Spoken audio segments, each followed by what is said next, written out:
Bismillahirrahmanirrahim. Commandant, Staff College, General Nadeem Anjum, faculty members, distinguished guests, and fellow students.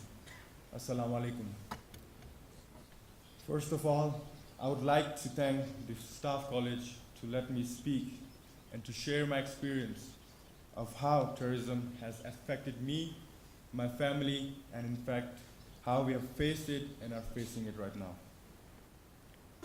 Before I begin, I would like to quote a saying from my father who stated that, "If I die, do not waste a shed of your tear.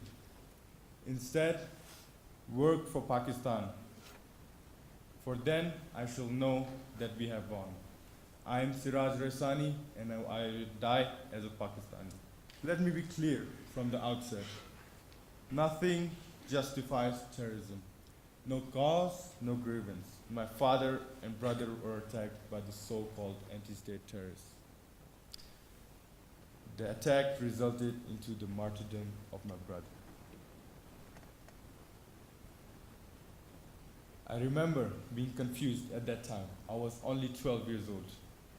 I had no idea what was going on. I saw my brother leave my father walking on his own 2 feet. And when he came home, he was being carried inside a coffin. It was a very hard time because I did not know what to do. I looked to my father and asked him what had happened. Why are they killing us? Why are they targeting us? He told me, "Son, the only reason they are targeting us is because we are raising the slogan of Pakistan." I remember the moment when people were coming to my father to offer their condolences and to ask him about his views. He stood up and proudly held my hand and said that, "I have sacrificed Hakmal for Pakistan and I have Jamal. If needed, he will not hold back for the motherland," ending it with saying, if Pakistan needed his sacrifice, he would have no regrets but be proud. Gentlemen, when I say this, many of you might think only a reckless father would be willing to endanger the safety of his children. But the truth was that he would have done whatever it took to protect me.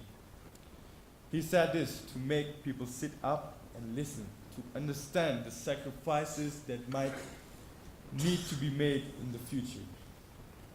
My father loved Pakistan and would never hold anything back.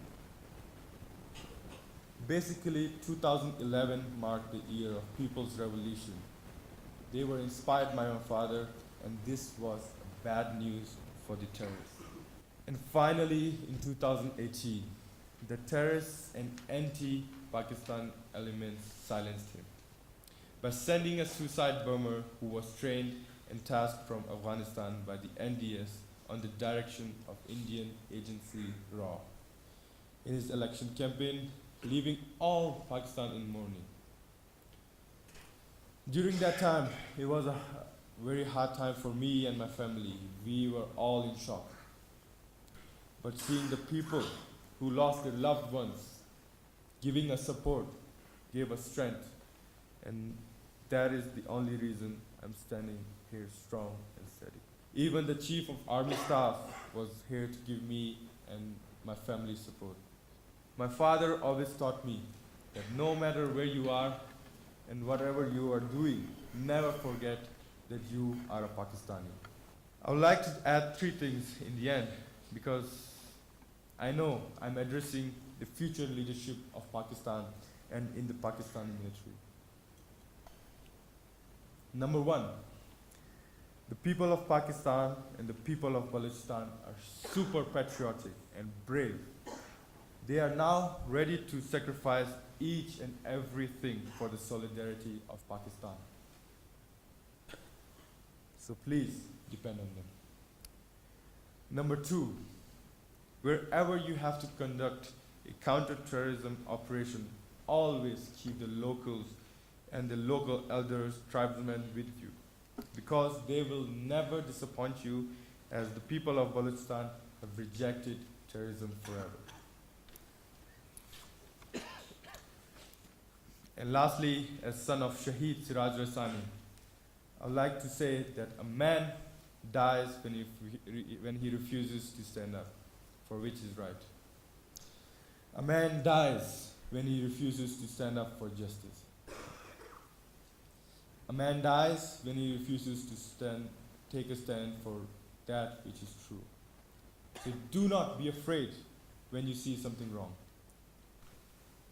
Condemn it. Have courage and speak for it. Be brave and fearless. Stand up for yourself, for your loved ones, and your country. Thank you so much. Pakistan, Zindabad, Pakistan, Pindabad.